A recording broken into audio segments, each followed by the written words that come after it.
Obrigado. Well, first, thank you for inviting me to Brazil. It's been very nice. And if I'm not sure, did you tell them about writing questions down? Okay, good. So I'm going to talk about programming and my experience with programming, and in particular how I became enamored of Python. But first, I want to talk a little bit about some essential questions about computing. So recently, I realized that I've gotten kind of trapped in languages that I don't enjoy that much anymore. So I ended up writing 2 editions of Thinking in C++ plus another volume. In fact, the volume 2 was written with my friend Chuck Allison, who is a Mormon, and he did his mission here in Brazil, so I did not tell him I was coming because I knew he would be jealous and try to come with me somehow. So I've put a lot of work in on these, and it's been an interesting learning experience, but I've realized that I would really rather just use Python all the time and maybe C++ and Java just a little bit. Well, fortunately, things are getting a little better. I'm in the process of finishing a book which I've co-authored with James Ward, who is an evangelist for Adobe, on Flex. And I don't know if you can tell, but notice that this is the cover for the book, but notice how thin the spine is. So this is the first time I've actually been able to successfully write a small book. It's about 144 pages. And so things are getting better. The Flex is the other thing that I've really decided that I like a lot for user interfaces.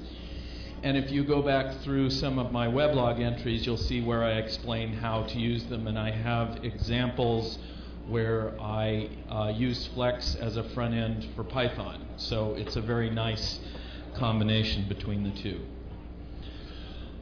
Okay, so there is a disturbing development, at least in the United States and possibly all over the world. And that is that the colleges and the computer science programs in colleges have started shifting over, so instead of teaching computer science, they're just teaching Java. And this is not, I have found that this is not a great development, because from my own experience, I have discovered that learning many languages has expanded my mind and what I'm able to do. So I began, well, long ago, when I was 14 or something, I started learning BASIC and played around with that on and off for a few years. My first serious work was done in assembly language, and then C, and then C++. And what I discovered is every time I learned another language, it affected the language that I had been using, and it expanded what I was able to do. And so when, for example, I learned Java and I went back and did another edition of the C++ book, I was able to accomplish things in C++ that I hadn't seen anybody who was just in the C++ community, I hadn't seen them do. And I think it's because C++ gives you a certain view of the world, which is everything happens at compile time. In Java, most things happen at compile time, but it does have things that happen at runtime. And then you've got languages like Python, which are almost completely dynamic with a very small compile time component, and most things happening at runtime, which expands your mind even more. The other reason why I think it's important to learn multiple languages is that it reduces the rigidity of your thinking. If you only know the one language, and if that one language is Java, you tend to think that it is I'll point out a little later in this presentation a lot of the really odd decisions that were made in the Java language and that were put forth as the right way of doing things.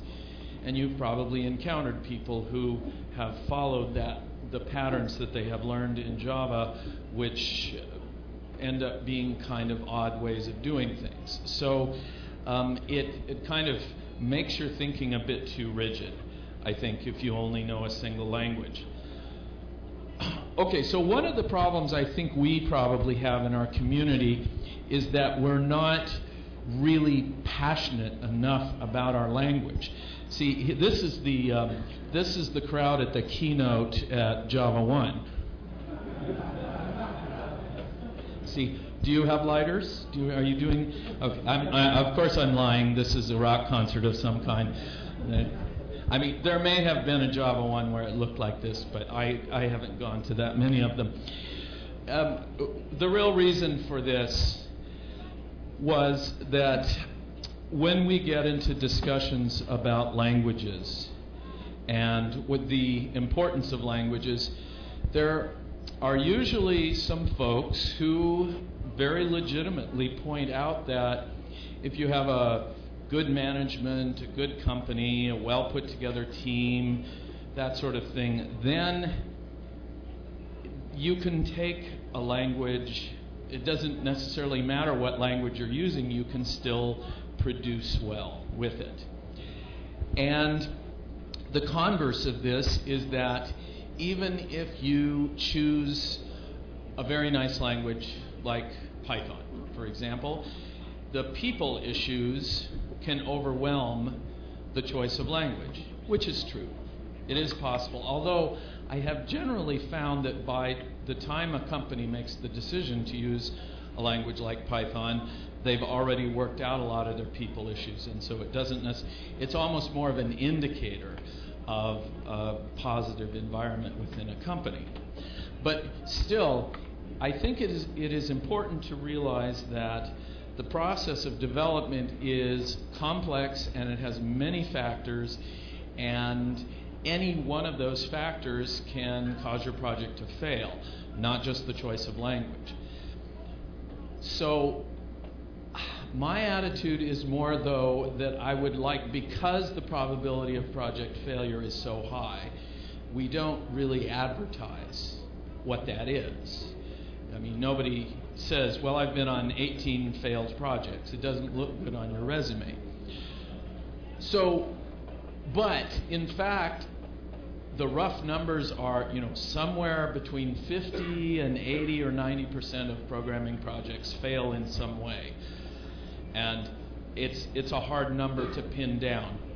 But it still points out that the cards are stacked against you. So when I'm looking at these factors, I like to say, well, since our chances of success are already not very good, let's take every opportunity that we can to stack the cards in our favor. I mean, it's still likely that we'll fail, but at least we'll have done everything we possibly can to succeed. So it's a complex interaction of things, and this is a difficult concept, especially for young programmers to understand. I remember coming in and feeling like, well, we are, after all, just dealing with ones and zeros in the end. So shouldn't we be able to just say, yeah, this works or this doesn't work, make up or down decisions? And it's the fact that programming is so much more about the people factors that you really have to work with those. I mean, it isn't just the language or the decisions that you make or any of those things. It always ends up being the people factors. And you have to keep that in mind. And so that's one thing that I'm going to mention a few times here. So here's a fundamental question, assuming that we decide that languages are important, which I think they are. They're important in a spectrum of things. Yes, they can be overwhelmed by any number of things, but assuming that you can keep those under control, I think language is an important choice. So how much safety is it possible to build into a language, and what do you get and how much does it cost? And I think because we work in this digital 1 and 0 medium, we like to think, well, this is a good feature. You get some kind of benefit from it, so put it in and add more of those things. And this feature, if I don't see the value of it, leave it out. And so we end up not really doing a true cost-benefit analysis on all of these things. It becomes too simplified. So Martin Fowler wrote a very, I think, politically gentle piece about the topic of the different types of languages, and he referred to them as directing versus enabling. And so a directing language is one that kind of tells you where to go and what to do, and theoretically prevents you from getting into trouble. Whereas an enabling a language is something that puts more emphasis on not getting in your way. So other people have not been so gentle with their description of a directing language. They have referred to such languages as bondage and discipline languages, which I think is, sometimes I feel that way. So one of the biggest issues, and of course an argument that I have caused numerous times on the internet myself, is this idea that more static type checking is always better. What I have seen over time is that it is a belief, and I may have a lot of responsibility for starting this belief, because my own experience was I began with pre-ANSI C.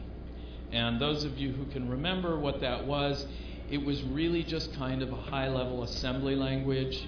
It was better than using assembly language, but you could get into about as much trouble as you could with assembly language. Then C++ came along and added tighter type checking and better generation, and it was after C++ that ANSI C incorporated a lot of the improved type checking. It was C++ that caused ANSI C to improve itself this way. The point is that when I went from pre-ANSI C, the kind of Wild West shoot-'em-up version of C, to C++, it seemed like magic. It seemed like if I could get the program to compile, most of the time it would run. And I think part of that was because we were still dealing with relatively simple programs, and so it wasn't as hard. We weren't doing things that were quite as subtle. So anyway, I remember writing about how wonderful this is and how the value of what the compiler was doing for you. And so I may have been partially responsible for starting this attitude myself. However, the attitude that has kind of developed for whatever reason, which is just to kind of follow anybody who says that, more static type checking is good, we just follow that and we believe it, it makes me want to shout. So on the way here, I live way up in the Rocky Mountains. I live at about 3,000 meters. So to get to the airport, it's about 5-hour drive. It's not bad. This is a picture that I took along the way. So it's not a lot of heavy traffic, and there's nice scenery and everything.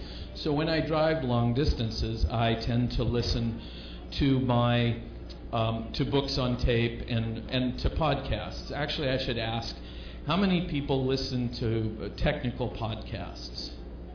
Okay. All right. Well, you should tell everybody else at the conference that that's a great thing to do. I have learned terrific things from listening to these podcasts. Yes, they are all pretty much done by amateurs, but the people that they interview are, they often interview great people and have terrific interviews, and I learn things from them. It's kind of like when I get in my car to drive a long distance, it's like I've gone to a conference. And except that if a session in the conference gets boring, I can just push the forward button and go on to the next one.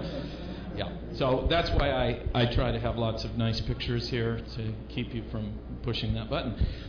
Anyway, there's a relatively new book which I heard about on a podcast called Sway, and they're talking about why are people effectively compelled to make bad decisions? Why are they drawn into making these bad decisions even though logically they know that this isn't a good thing to do? They make these decisions anyway. And if you look at my weblog, you'll notice that I have an entry a few back called collective stupidity. You know, and it's this question again: how come we get into groups and we make these decisions, and we see it with companies all the time? It doesn't matter how much money they have. You know, look at Microsoft. Instead of doing something creative, they try and buy Google for, not Google, but Yahoo for, what, $40 billion or something crazy, you know, because they can't invent new things anymore. And so, you know that the people in Microsoft there's a lot of smart people in Microsoft, and yet collectively these decisions get made. So the same thing occurs to me with, when I'm trying to explain the value of a dynamic language to somebody, and they go, well, I like static type checking, it makes me feel safe, or things like that. What makes people, even though they can look around, they can see Google is using Python, they can see people creating very interesting things in short periods of time using Python, but they go, well, I like my Java, it makes me feel comfortable. So this book discovered that there are two primary factors that draw people into making decisions that they know logically are not sensible. And the most compelling one is fear of loss. So if you have something that you could gain versus something that you could lose, you'll behave more around the fear of loss than you will about the possibility of gain. And so as a result, when we get a company that's been around for a while, startup companies play to win. They don't really have anything to lose at that point. But a company that gets mature, say Microsoft for example, it begins to play not to lose. So they haven't invented anything particularly new, with the exception of .NET. .NET is some very interesting creative stuff, but that's primarily Anders Heilsberg moving that forward. But everything else, Microsoft hasn't really invented anything new. And so what they're doing is they're playing not to lose. And that completely changes the way that you do everything. Everything looks like a risk when you're playing not to lose. The other factor that's really important in making you make bad decisions is commitment, which we've always, when a company wants to hire you, they say, "Are you committed?" It always sounds like a good thing. But the authors of this book point out that once you make that decision, you begin to get drawn in to the commitment to the decision rather than looking at what are you doing right now and does it make sense, and most of the things that the agile methods try to always bring to the forefront. So this is why what's sometimes called the sunk cost model of management happens. Well, we paid all this money for this piece of software. We've discovered that this piece of software is really bad, but we're going to continue to use it because we paid all the money for it. Okay, because we've committed to it. And one of the things that the book points out is they said, you remember Men in Black, the movie Men in Black? Okay. So if anything happened where people saw stuff that they weren't supposed to see, they would use the flashy thing. And so imagine being able to say, okay, my career is starting again. Poof, I don't know anything. where would you start? And they asked that question. I thought, well, that's really an interesting question. What would I do? Would I go writing C++ and Java books? No, I wouldn't be writing C++ and Java books. I would be working on Python and Flex. Fortunately, I'm finally getting around to that. But I think this question is really important because it's driven me nuts for a long time when I see companies that do make counterproductive decisions and do counterproductive things, and I'm thinking, well, can't you see that this is hurting you? Why don't you do the right thing? And it's fear of loss and it's commitment. So it's worth keeping in mind. All right. So let's go back to talking about static type checking and the value of static type checking. So people will say, and I think somebody was telling me in the last few days that people would tell them, was it you, Luciano, you were talking about somebody saying, if I have Java, then I don't have to worry about unit testing. Okay, yes, so somebody told him that if you have Java, it does the tests for you, so you don't have to do unit testing, so it's better. Yeah, right, okay. So I mean, that's an extreme version of that belief. But let's look at this idea that static type checking will save you. Well, you probably remember the French Ariane 5 rocket that blew up. Okay, it was kind of a big deal. Well, when you're putting that much money in something, I think the software companies were like SEI level 5, and the language they chose to use was one that is renowned for having lots and lots of checks, so much that it was basically commissioned to be created by the U.S. military because they said, give us a language that won't fail. It was Ada, and it was a software bug that blew up $1 billion worth of rocket. Okay, so there's one example where static type checking didn't solve anything. Another example is the Mars lander. So the Mars lander that basically just crashed into the planet and busted up. Apparently the problem with that was units. One was, what's that? Yeah, it was metric and English. Yeah, so metric units in one module and English units in another module. Oddly enough, the whole thing was written in the U.S. It wasn't like they said, okay, some Europeans write this or somebody else write this, and so they ended up using metric units. And static type checking didn't help at all. So now I could argue this with somebody who's already convinced that static type checking is going to save them, and they'll smile and nod and say, yeah, but I like static type checking. So there's just no way around it.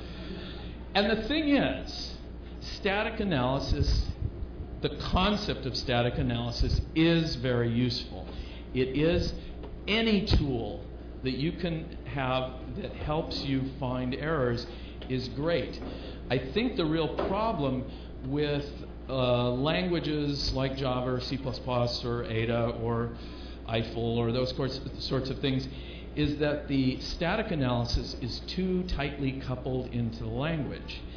And that means that if you put something in, say like checked exceptions, and you later discover it's not really buying you anything, in fact it's getting in your way. Maybe it was a mistake. Because it's part of the language, you can't just take it out. And on the other side, if you come up with a new way to find errors, to get it into the language is a big deal. And so it takes a long time, and there's going to be a lot of resistance. So what we need is to decouple, in other words, to have externalized static analysis tools, which Java does. I mean, there are a lot of third-party open source projects where they're creating analysis tools that try and go in and find bugs in Java programs that I guess the static type checking in Java didn't find. So maybe that's another argument for static type checking not being the big safety cushion that people think it is. But in any event, I think Python will benefit, and we have some static analysis tools, and it will benefit from having more of those. It would, in fact, be nice to have a framework that would allow us to, the framework is part of Python, and then we could throw in static analysis tools that would be automatically run by that framework. I think that would be kind of fun.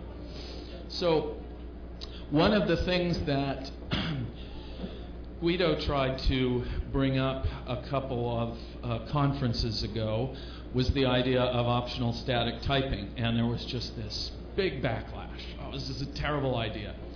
So instead, the idea kind of came back, and instead, I don't know if you've been paying attention to this, but in Python 3 or 3000, depending on how you want to describe it. Anyway, in Python 3, there is support for annotation of function and method arguments.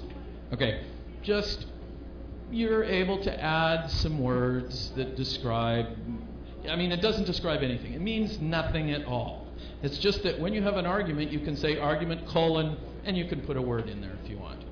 Not static typing at all. Of course, if you look a little deeper at it, you go, oh, well, I suppose you could use that for an optional static typing mechanism if you wanted to, because now the language supports throwing this meaningless word in here, and you could have it mean anything you want, which I believe is exactly the intent.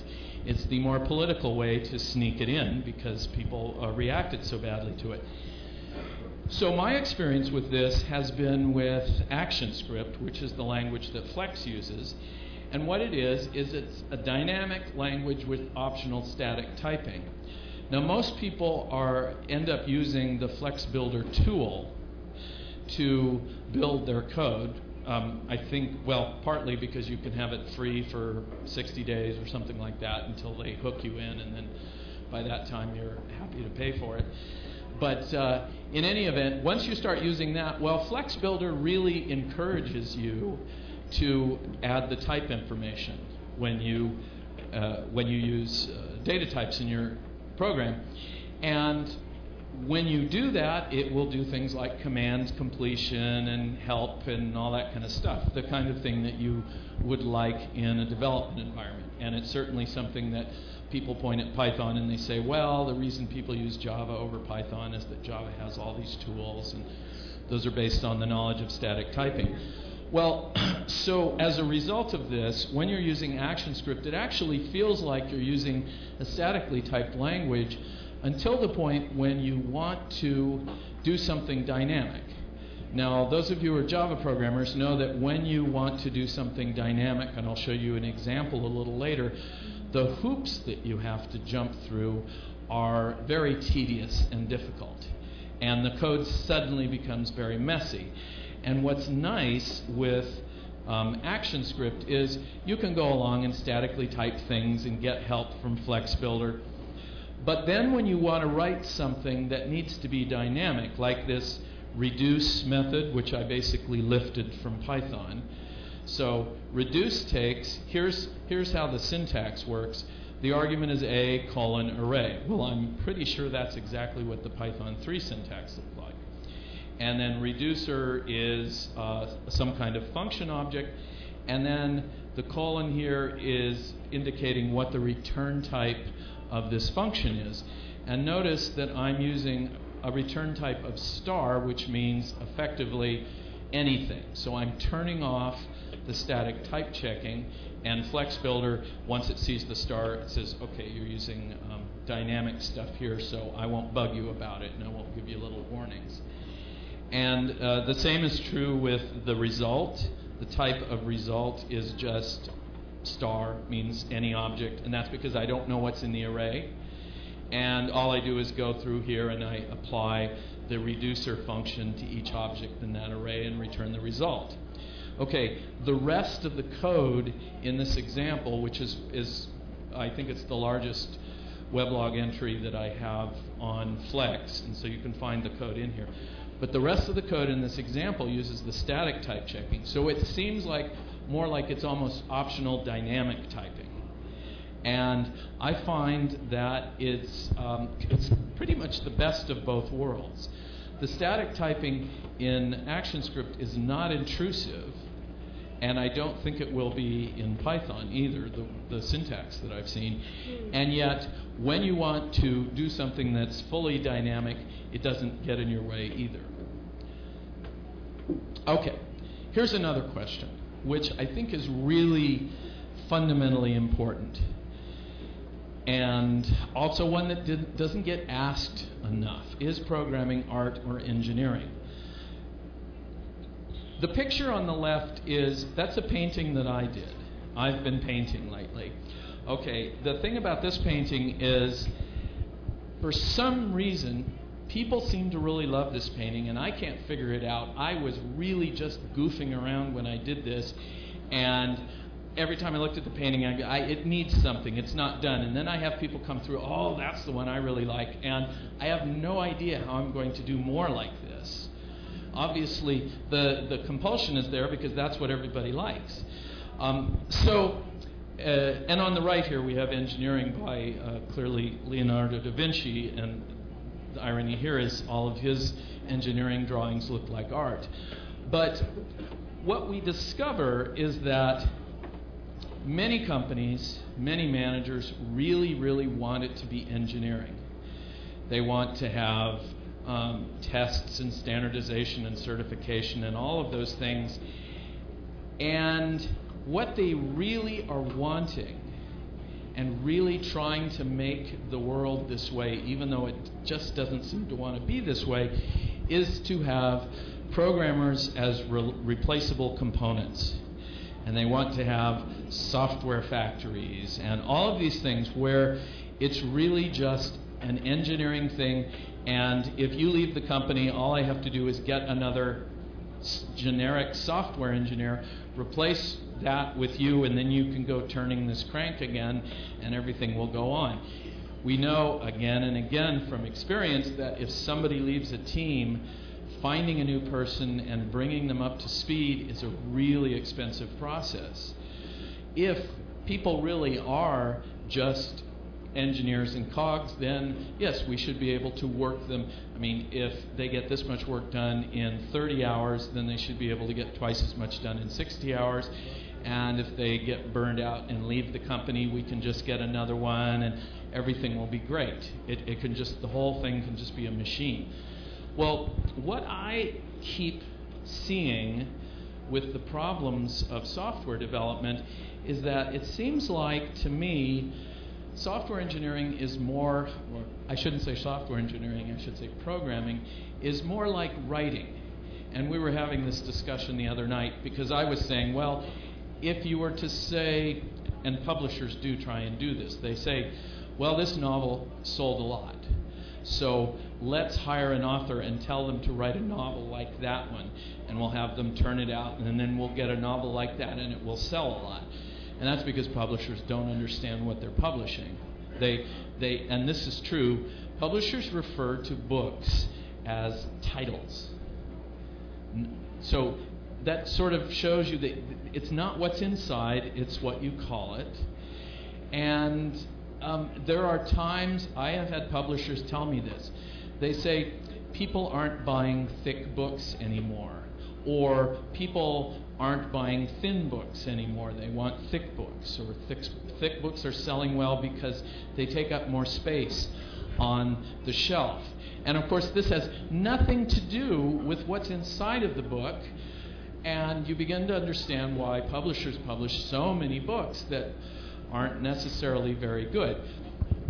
I have a friend who loves, when you look at this kind of thinking, she loves to say, well, do you remember the movie with Steve Martin in it called The Jerk?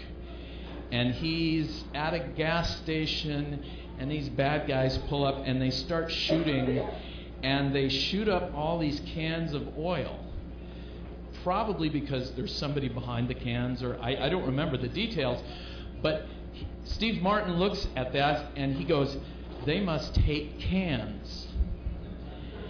And then then the bad guys start shooting up the trunk of a car, probably because there's somebody in that. And his conclusion is, there must be cans in that trunk. So it's the same sort of thinking where you say, well, people are buying thick books or thin books or titles or whatever. So it's so easy to go down the wrong path and come to the wrong conclusion and get committed to it and then stick with it. And I think if you think of a software team that's working well, it's more like a music group playing instruments, or artists working, or a writer working, or something like that. And it really is more of an art. The problem with that view is people may agree with it, but how do you control it? How do you turn it into a manufacturing unit? Well, not with anything that we know now. The closest you can get is using agile methods. But if this is true, then the medium that you're using, whether it's painting or music or whatever, the instruments and the tools and the fabrics and the paint and everything, all that stuff becomes really important. If you are just manufacturing widgets, then maybe it's not so important. The other question is, when you ask this question, well, maybe I'm just looking at the kinds of programming where you come up with something really amazing and elegant that everybody loves and understands, perhaps the iPhone or something like that. And then there's all these other programs out there that are just to do basic things, and maybe they don't need to be as fancy, and so maybe you use some other tool for those. So it's not just what kind of thing are we doing, but I think it's also how are we accomplishing it. All right. The last thing I want to bring up here before talking about Python in particular is the concurrency problem. So for the longest time we've had this curve upward, the Moore's law thing, where every 18 months or whatever it is, the processing speed doubles. So this has been happening for quite a while, and now it's stopped. They've reached certain limits, and who knows, maybe they'll be able to start moving forward again with new technologies. But for right now, it looks like that's stopped, and we're starting to see multiple cores. So this machine here has 2 cores. My desktop machine has 2 cores. One of my clients has one of these 8-core Macs, and I imagine, maybe within a month or two there'll be a 16-core or 32-core Mac that you can get. So how do we use all these cores? Because right now we think, even though we live in a world that runs in parallel, we think sequentially. At any one time, we think about a sequential thing. We're not very good at parallel programming. So I've been asking this question a lot, and I've spent years of my life studying parallelism. How do we solve this problem? How does it work? What does it mean? And the one thing that I have pretty much come to the conclusion to is that if you're dealing with shared memory, if the programmer has to control access to the shared memory, you will make a buggy program. A lot of people disagree with me on this. They go, yes, I know you believe that, but I can do it. I can use locks and I can get them to work right. The problem with this is that in theory, shared memory concurrency should work, and it should be possible to get it to work right. It's very difficult, but in theory it's possible. In practice, it's not possible because you're dealing with programmers at all different levels. So I have heard many wise people say that the way to handle the concurrency problem is to make separate processes and use message passing. So everything is isolated all the time, rather than having something that is open to everybody and then putting locks in when you think there might be collisions. That's sort of the reverse way of doing it. The argument, so I've been asking around various concurrency experts, and usually what I get right now, the place where I'm at is people say, well, yes, it would be possible to do everything with isolated processes and message passing. After all, there are at least 2 languages that do this. Haskell and Erlang have support for just functional style programming with message passing. No crossing of the boundaries. But then, after that seems to settle down, there's always somebody who pipes up and said, well, of course, it wouldn't be very efficient without threads. You have to have threads for performance. And I have started the problem is that, yes, you can have a program that seems to perform very quickly, but if you can't get those very subtle bugs out of it, what's the point? The other issue is I have been wondering, okay, that is a mode of thinking that comes when, well, maybe you've got a couple of processors, or what happens when we have lots and lots of processors and it doesn't really matter how many we have? Is it reasonable to just say, all right, let's say we have more processors than we need to solve this problem, and we can burn them as we need to do various tasks. All right, then is it okay to just do everything with isolated processes?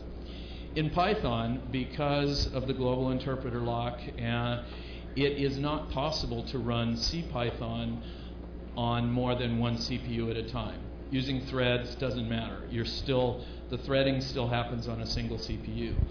If you go back to some of my weblogs, you'll see how I distribute processes using Twisted as the distribution and communication mechanism across processors. So it's much easier and safer to do it that way. It's just start up a bunch of different processes on different processors, communicate with them, they stay isolated, you don't have to worry about locking or anything. It seems to work very well for some of the projects that I've been working on. I don't know the answer yet because there's always this little bit of confusion, but I believe that if we keep trying to get parallel threading into the languages that we're working with, we're going to continue to run into concurrency problems. Whereas if we could just move to a system where the most novice programmer doesn't even have to think about it, then we will be able to solve the concurrency problem. So let's look at reasons why I love Python. The rest of this is based on a keynote that I gave at PyCon many years ago, which seemed to be fairly well accepted. I'm not sure why. Maybe it's just because I said I loved Python in it. All right. The thing I like most is that the language is about me. It's especially compared to all the other languages which are telling me, okay, here's what you have to do, here's what you have to do. Python comes and says, what can I do for you? And it just makes me more productive. And I don't know, for some reason, I really like that. Oops. After I had been working with C++ and then Java for quite a while, my first dynamic language was Perl. And in hindsight, I realized that I had an affliction of Perl for a little while. But initially it seemed amazing. I mean, you write this little bit of code and you just say go. And there's no compiling and there's no messing around and it just does stuff. So, well, after that I began collecting the little statements that people had made about it, which you can read here. And these, I think, really sum it up well. And the fact that, thank you. The fact that Perl is, let's see, Perl 6 is just about to come out, is that right? Okay, yeah, real soon.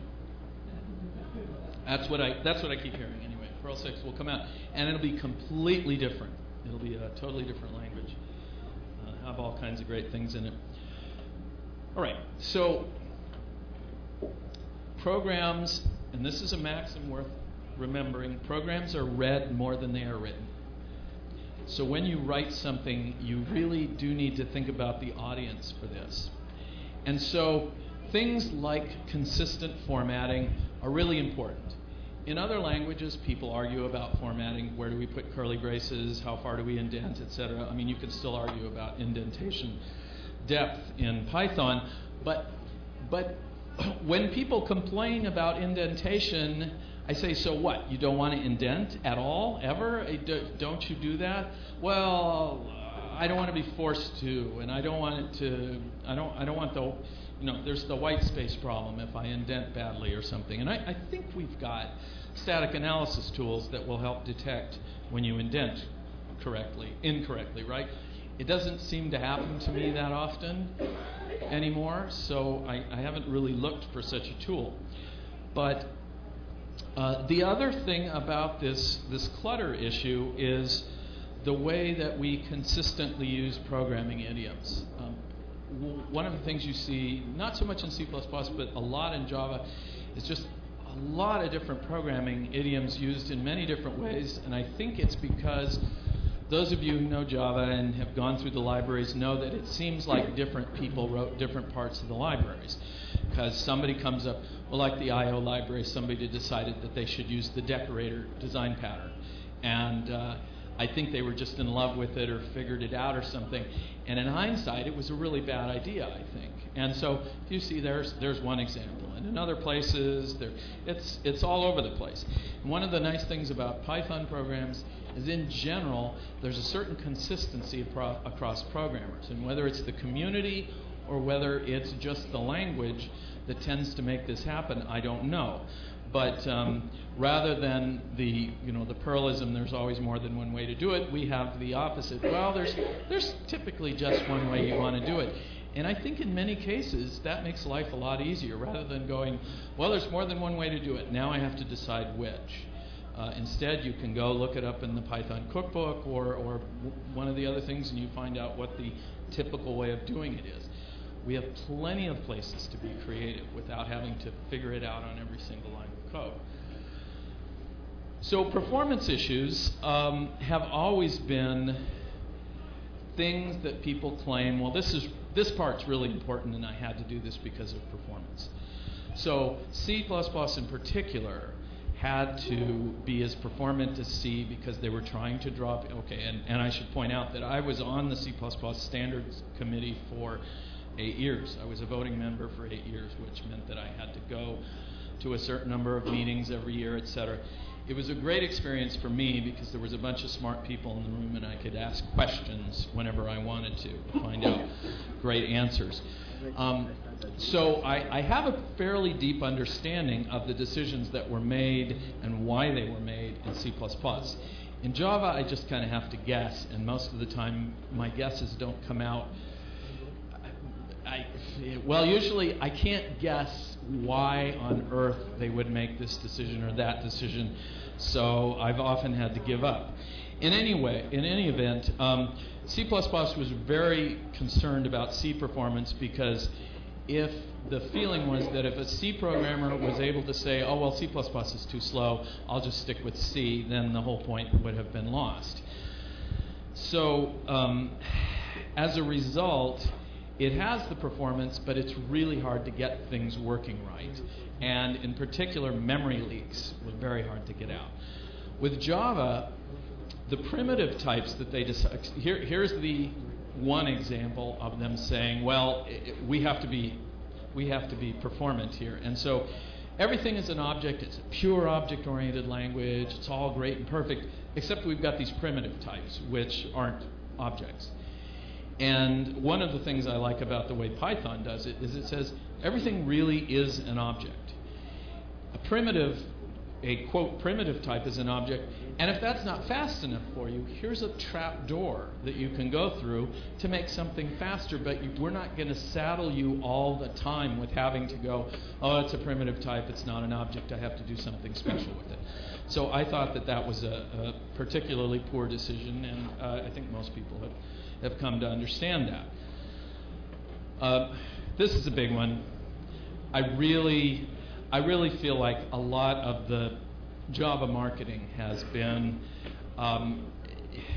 there's something that you know is true or not true, and they'll try and tell you the opposite, like operator overloading.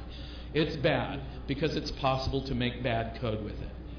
Yeah, well, I don't see that helping anything else anywhere else in the language, but all right. Except C# came along and they put in operator overloading and it works just fine. In fact, it works really nicely if you have a garbage collected language, because you don't have all the issues that you had with C++, which disturbs me even more, because it means that the folks who, when they were writing Java, they didn't really understand what the issues were with C++ and that they didn't have them in Java. So anyway, a bunch of other features like this. So I decided to kind of make a list of pros and cons of Java here, and Java has done great things.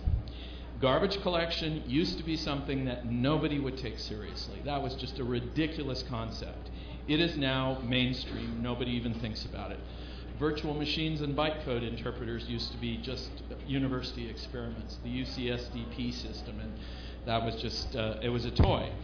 And the other thing was, when C++ introduced exceptions, it was exceptions or return -1 or the various other different things that C had, because it had to be backwards compatible with C. What Java did is it said, well, there's only one way to report errors, and that's through exception handling. So they unified the error handling mechanism. So those are all really good things. On the con side, however, I've got a list of things. The naming is dumb. Why couldn't they get the naming right? Class path, that has been a problem ever since. They've never fixed that. Just lots of bad invention. They're adding on features to compensate for bad design. Go back into the Artima website, artima.com. Go back in the website and find the interview with Bill Joy. You'll see Bill Joy said, look at Python, add generics, add closures before you release the language. And they said, no, we're in too much of a hurry. So I mentioned checked exceptions already. So got some con stuff here. Oh, there's more con stuff. Primitives. Okay, here's a problem. Threading. They just put in the threading model that was there before. They had to rush it out, as I mentioned. The faked properties and events. If you don't listen to the Java Posse, that's a great one. Even if you're not an active Java programmer, you're just curious about it, it kind of keeps you up with a lot of stuff that's going on. So that's another podcast. And they came to me, and I organize a conference with them every winter, and we go skiing. So if you're into skiing, you should come up to Crested Butte, where I live, for the Java Posse Roundup. So, but anyway, Joe, who is a user interface specialist, is always pointing out how they need properties and events that are integral, like they are in Flex. And so once you use them in Flex, you understand how pleasant this is. The assertions, well, those were added much later, and now they're off by default, and you have to use a command line flag to turn them on. Not terribly useful. I've written lots about generics. And closures are now being considered, but there's a lot of pushback from the community, probably because people finally figured out that generics were so messed up. The fiasco with EJB, which cost billions and billions, because it was just a bad design, which Sun said, we can never admit we've ever done a bad design. The Java community process, it's always, and maybe this is just my opinion, but it always seems like they're pandering to all the special interests, and whenever they release a proposal, the equivalent of our PEP, you always have 10 days to respond to it, and that just seems to me like, well, I don't know. The AWT and Swing. So AWT was actually designed and implemented in 30 days. They rushed it out at the very end, right before they put out Java 1.0. So as a response, they went to the other extreme, and they created Swing, which is, well, a lot of people agree that it's too complex. So instead, now we have Java FX, which is, well, we don't know. I mean, it's just, they just finally released it. And it's really too bad that Sun didn't just say, hey, let's work with the Flex people. let's work with people who have solved this problem really well already. But no, we have to invent our own thing. Anyway, I could go on and on about that, and I have enough. So, well, okay, how about Python? There's three things in Python that I can think of that bug me or that need to be fixing. And one is, I should say, self in the argument list. I really don't mind self, and I can see why it's necessary in the method body, but it's one of these things, and I know the argument is explicit is better than implicit, but if it's something that I just have to mindlessly reproduce over and over again, and it doesn't really buy me anything, and it actually makes it a little confusing when you have 3 arguments in the method definition and 2 arguments in the method call. Anyway, I think self in the argument list should come out. I've been shouted down about that before, but I'm going to hold to that opinion. The second thing is we really do need to address this issue of concurrency. We can't, it is, I think, seriously impossible to get rid of the GIL, but we need something to make concurrency easy, and I don't know what it would be. I would probably argue for actors, the actor model, have some sort of integrated actor model, because that's pretty idiot-proof. And the last thing that comes to mind when I think of stuff that Python needs is a one-click installer. In other words, to be able to create applications that anybody can push a button and it automatically installs on their machine, and they don't have to think about anything to do that. And also, we need to, at some point, bring easy install into the language core so that that's taken care of automatically. And somebody who needs easy install is the person who you don't want to have to explain how to install easy install. So on the pro side, I'd say everything else. And the biggest thing is I have over many years, because I've been working with Python for 12 years maybe, I trust Guido, the team, the community, even the choices that initially seemed weird. The first time I saw list comprehensions, I don't know about these things. And then, you start using them, and then pretty soon they become the way that you think. And I realized, oh yeah, they were ahead of me on that one for sure. Broken stuff gets fixed. For example, the XML library, or you could think of Python 3 is the first time that I'm aware of, that I've seen a language that has been seriously refactored. I know that the plan is to do that in Ruby as well. They're removing a lot of the Perlisms from Ruby, but I don't know what the state of that particular project is, how it's coming or whatever. But Python 3, look what's happening. They're saying, let's go through and fix up all these nasty little things that are just annoying, and that's refactoring. So personally, I'd like to just work with Python and Flex. That would be the best of all possible worlds. I talked about static type checking enough already, but basically Python doesn't make assumptions about that, doesn't force static type checking on me. And so I think the real world projects need unit testing and acceptance testing and all those kinds of things, which you can't find with static type checking. You have to build that yourself. That's where that slide went. Okay. Marketing people are not involved, or at least not so much, with Python. And it's not immune. We could fall into the marketing trap.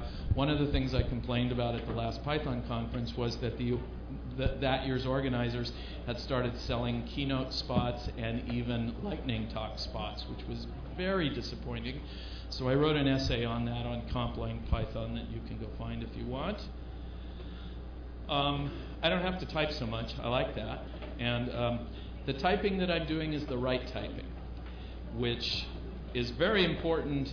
For example, I think this produces a very clean language design. When I decided that I needed to get something out of the RSS feed that's generated from my weblog so that I could put it on my these little pieces on the home page, it's the experience that everybody has had. I need to solve this problem. I wonder if there's a library in Python that does this. Oh, look, there's something that looks like it might work. Oh, well, it'll probably take me a couple of days to figure it out, thinking in the C++ and Java way of thinking of things. And then you go, oh, I wonder if I called this method, if that Oh, look at that. It works. I'm done. I love that about the language. And in fact, the guesses that I make are usually the right ones. And that's one of the main reasons that I program faster. I find that my productivity is probably 5 to 10 times what it is in C++ or Java. So, for example, I can remember how to open a file in Python. I wrote this book on Java, and I have to go into that book and look up how to do I/O. Plus, I'm not sure which I/O I use anymore, because there's Java I/O, there's new I/O, which is, 5 years old now? And then there's new I/O, which is a couple of years old. But it's the naming thing again. They just, they were behind a door when the naming ability was passed out. So it just blows me away. It's like, Java 1.2, 1.3, 1. Okay, now we're going to have Java 5 or 1.5 will waffle, and maybe Java 7 will break this. But it's like, couldn't you have fixed that early on? But number one, of course, is that Python allows me to focus on concepts, and I find this to have been more useful than anything else that I have experienced, is the fact that I don't get lost down the rabbit hole of details. I'm able to think about what the big picture is, and sometimes I've even snuck Python into a consulting project by saying, well, let's just sketch this out in pseudocode. And hey, if the pseudocode actually runs, that's okay too. Well, once I get this worked out, and in my, those of you who took the patterns workshop know that what I started doing with the solutions to the Java programs was I started saying, well, here's the Python solution, which I've actually tested and works. And it's a very brief description of how you would solve it. And if you want to translate that to Java, fine, go ahead. And this will give you the structure for it. So, very powerful thing. All right, so as I expected, I've probably gone over a bit into my question and answer time. So I'm going to skip over the duck typing. I've actually written about this in earlier weblogs. But basically what I'm doing here is I'm showing you what duck typing is in Python. It doesn't care what it is as long as there's a method that it can call. That's really what structural typing means. That's what templates and generics are supposed to do. C++ templates does actually work that way. You actually write code and you say, I don't care what the type is, as long as I can call this method. It happens to be checked at compile time. Therefore, it's possible to do it that way. In Java, they went off, and so if I want to actually do real and this is the smallest example I could come up with. And you can, in thinking in Java, it goes into great detail in all of this stuff in the generics chapter, which either the generics or the concurrency chapter is the largest chapter in the book. Anyway, it goes into a huge amount of detail. So it's a strong thing to do. Performance issues, if you haven't used C-types, try it. It's wonderful. There's a whole page on the Python wiki about all the different parallel processing solutions. And so the summary is, life is short, you need Python. And now we can go to questions. So if you have written questions down, please, pass them to the ends of the rows, and then we'll move them down here. And Luciano will translate them for me, and then I can try and answer them for you. Oh, also, I mentioned to Luciano that I was going to Burning Man before coming here. Some of you may know what that is, some of you may not. Anyway, he said, oh, that would be very interesting. Well, I happen to have a presentation with lots of pictures from Burning Man, but I'm relating, and I gave this in Poland and in a few other places. So it basically says what I learned about computer programming by going to Burning Man. Or perhaps it's just an excuse to show you a lot of pictures of Burning Man. But I'm giving this presentation when?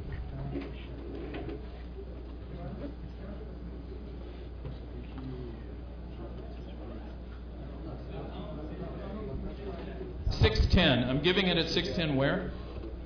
Here in this room. Okay, good. Well, I won't get lost.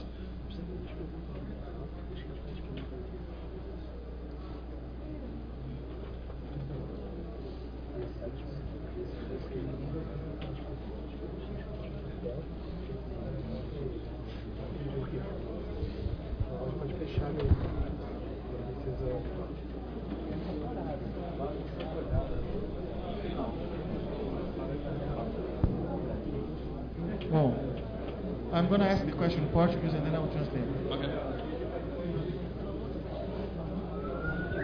Não, então a pergunta é a seguinte.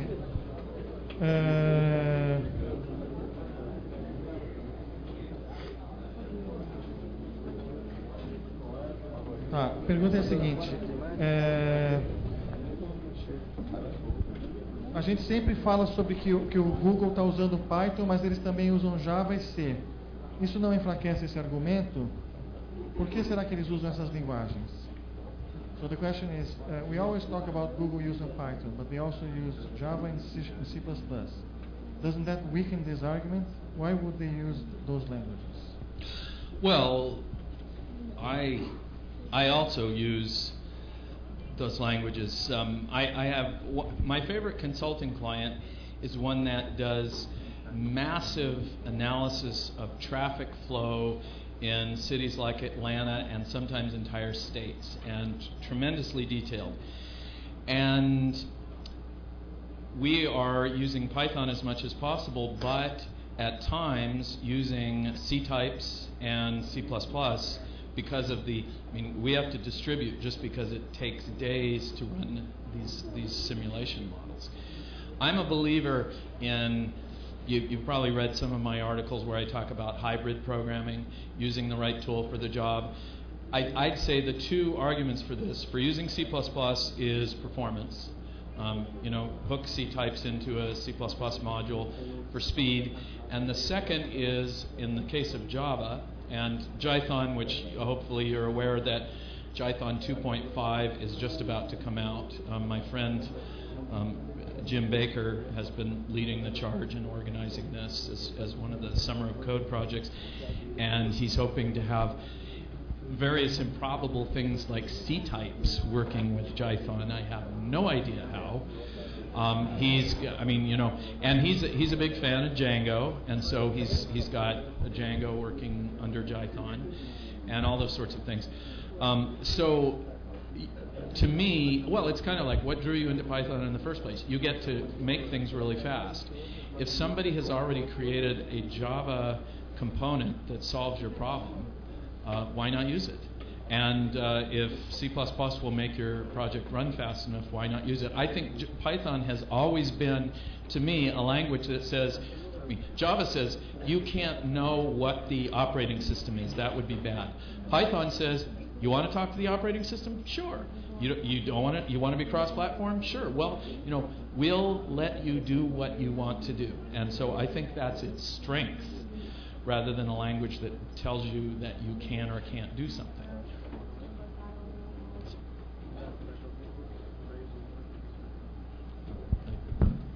A próxima pergunta é: o Python 3000 está prestes a ser lançado. Será que isso significa que vai aparecer algum dia Thinking in Python? So the question is, Python 3000 is about to be released. Does this mean Thinking in Python will come out someday? I don't think I needed that one to be translated. Okay, actually, that's a good. No, that is a very good question. So those of you, many of you know that there's been a book called Thinking in Python sitting on my website for many years that hasn't really been changing, and in the meantime I've had to spend like a year and a half of my life working on the 4th edition of Thinking in Java and all these things which, as I pointed out at the beginning, I'm starting to go, okay, if you flashy thinged me right now, I would not do those. Okay, so with that realization I thought, okay, I want to work in Java and Flex. Well, I just published a Flex book. I guess the right thing now to do would be to publish a Java book. Change that. Python. So if I want to work in Python, probably the smartest thing to do is to do a Python book. Python 3 is coming out.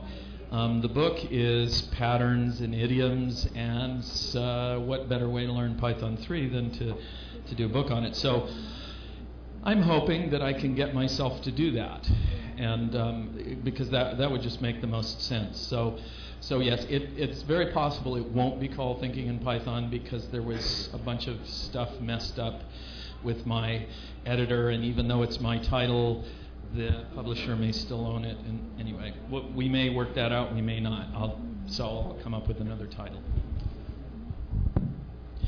And actually, with that book, and this because of things that Luciano has been putting in my ear, I keep thinking, I wonder if there's a way that I can do this in a more of a community fashion, and I would like to do that, because that's one of the things that I really enjoyed about the very first edition of Thinking in Java, was that I got lots of feedback from people, and if I could figure out a way, I think I just have to be honest and say, all right, we'll do this on the web, but I'm going to publish, rewrite it and publish a printed version and get all the money from it. So if you're not okay with that, don't participate. But also, I really like to give credit to anybody who contributes. So if that's enough for you, then that's okay. I think that might just be the way I'd have to do it, because I'd love to have something that felt more like a community project. Yes. So, aqui tem duas perguntas a respeito da questão do self que ele mencionou. Então, basicamente são perguntas a respeito dessa questão. Eu vou formular uma delas. Assim, se ele tem alguma sugestão sobre como eliminar o self. E essa pessoa comenta que recentemente ele achou útil que quando você faz uma anotação de class method, o self passa a ser uma referência à classe. E aqui alguém deu um link para uma página do Python Brasil no self. O que tem nessa página? Quem escreveu isso? Sim, é verdade. Tá. So the questions are about the self, the explicit self in the argument list. Mm-hmm. And the first one is if you have any suggestion on how Guido could go about solving this problem. Make it a keyword. Take it out of the argument list. Yeah. We have class methods and things like that now that take care of that thing. I think we're like this close to being able to fix it. The problem is, the last time I wrote about it, he wrote back and said, this can't work. It's really important. Explicit's better than implicit and all that. I don't really have any hope of winning that battle. But actually, it was my discussion with you that made it really clear. It's in the argument list that it's the problem. In the body of the method, it's fine, and I don't really have any argument with it. And it does deal with certain essential issues, but repeating it in every method argument list is just redundant. It's not explicit. It's redundant, and that's the problem. That would be the weblog title. Not explicit, but redundant. And they also send here the URL that I'm going to give you of one of our colleagues, which is a black magician of Python. He implemented a meta class that does away with the self. And I'll show you the okay. Well, maybe I'll just point to that in whatever weblog I write. That's okay. Pedro over there. Okay. Hello, yes. Pedro. Anyway. What's your last name, Pedro? What is your second last name? Your Werneck with a W. Okay, I just wonder because I know I communicated with somebody a couple of years ago in the Brazilian Python community who was reputed to be a magician, and I thought maybe it was you, but I don't think so. Anyway, another Brazilian Python magician. A próxima pergunta é que a pessoa gostaria de ouvir um pouco mais sobre a experiência dele com o Flex e, se possível, pedir se ele tem alguma coisa para mostrar. Isso. So the question is, the person would like to hear something about, some more about your experiences with Flex and whether you have something to show that you've done with it. Well. I've got a number of weblog entries which are reasonably extensive, and then this book, which the place where we held the workshop, they're interested in doing the Brazilian translation of it. So that's probably the best. I've been working with it on and off for a number of years now. I was trying to solve a particular problem, which I have now discovered can be solved better and easier in another way. But in the meantime, I got kind of hooked on it. And anyway, the best thing to do would be to look at my weblog entries.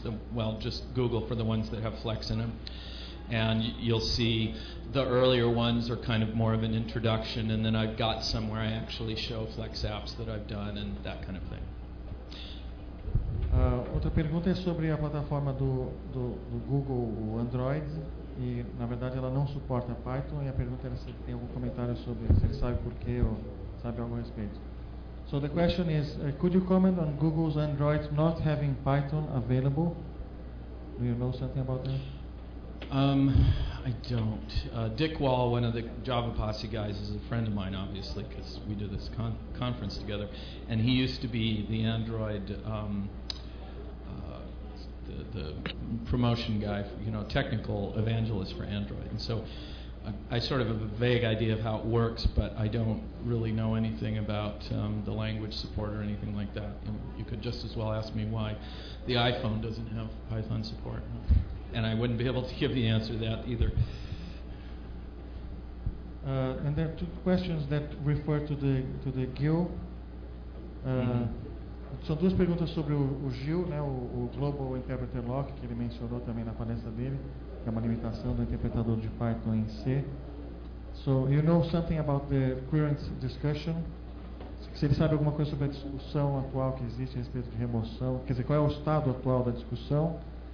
E, bom, basicamente é isso. So you know something about the current state of this discussion about removing the GIL, if something is being done about it or not? Everything that I have come to understand about the GIL is that it is like,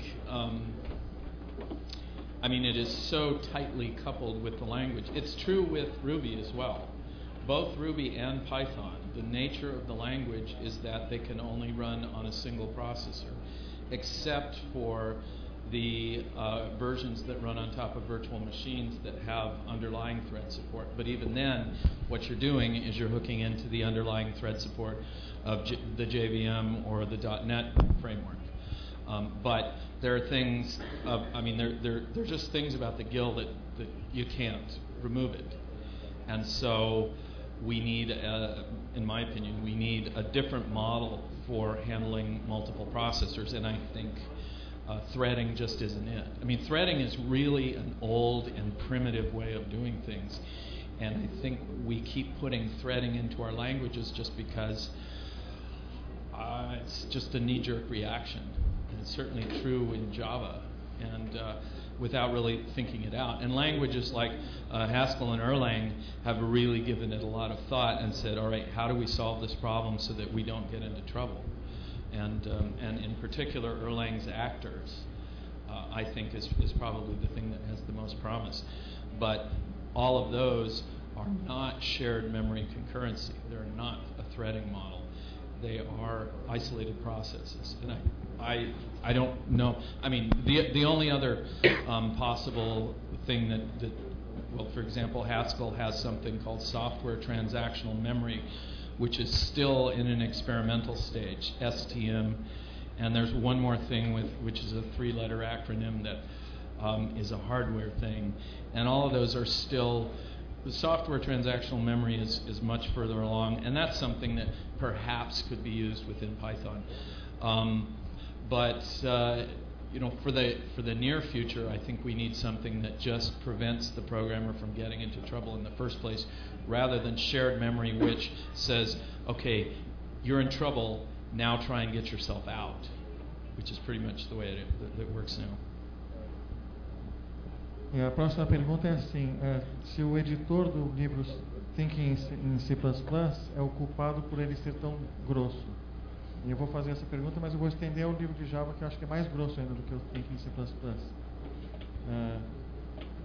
São 2 volumes, eu sei. Na verdade, eu Thinking em C++. So the question is the editor of Thinking in C++ the culprit of it being so thick? No. No, no.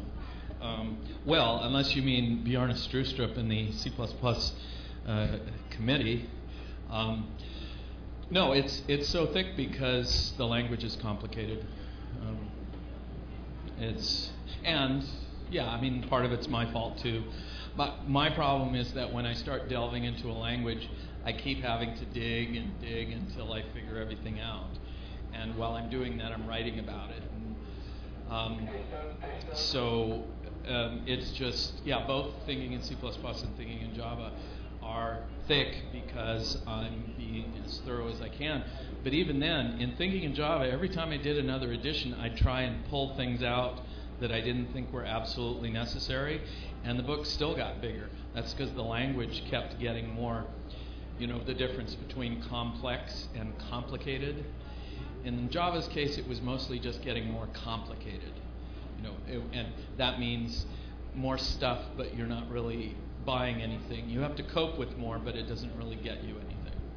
Apparently, running a small business in Brazil is complicated.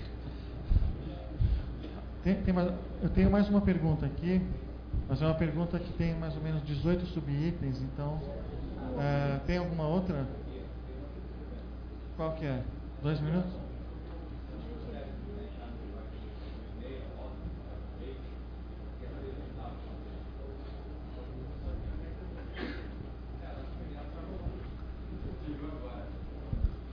Well, my question is about multiprocessing, the library that will be present in Python 3 or 2.6, I don't know. The processing module? Yeah, multiprocessing. It's called multiprocessing now, but wasn't it derived from processing or something? Yeah.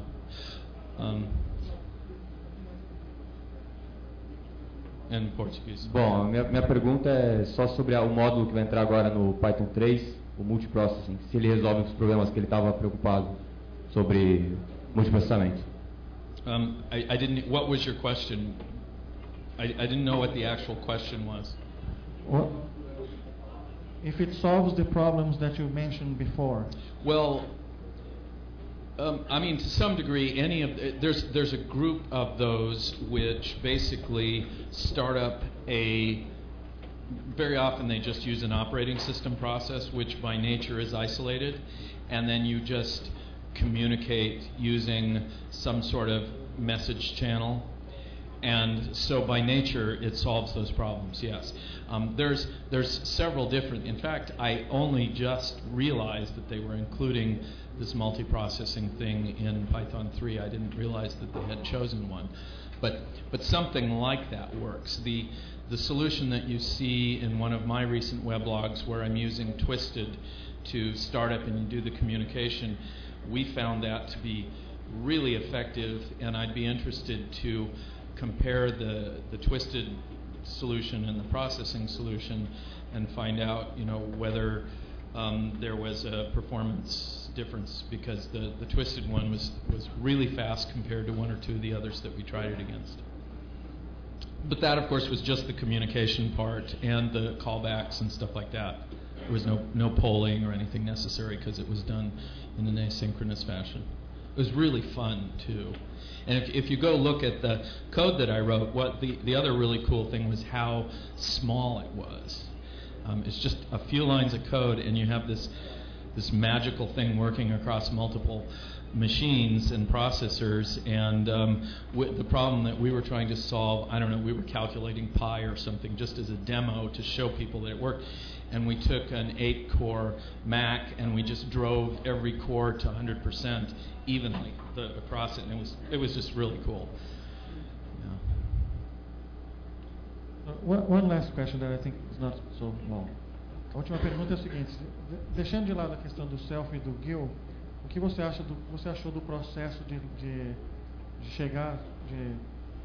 lançar o Python, produzir o Python 3000, o Python 3? Self and GIL apart, what do you think about the process of getting Python 3000 out? I had I'm amazed that it's like imminent. I figured, well, especially when Guido said, well, this is Python 3000, like it's going to happen in year 3000 or something. I figured, okay, this is going to be like Perl 6 or something. You know, it's going to be a really long time.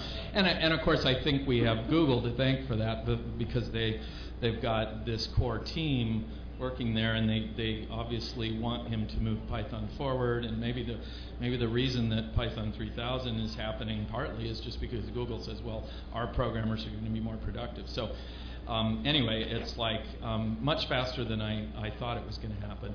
But of course, in my mind, there were going to be the changes were going to be huger as well. You know, I thought maybe they were going to take self out and a few other things like that.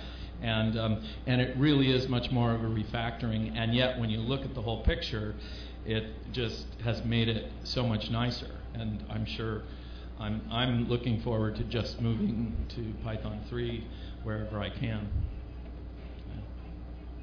Okay. Well, that's all the time we have. Thank you very much. And if you want to talk more or listen more and see what I have to say about programming and Burning Man, come at 6:10. Thank you.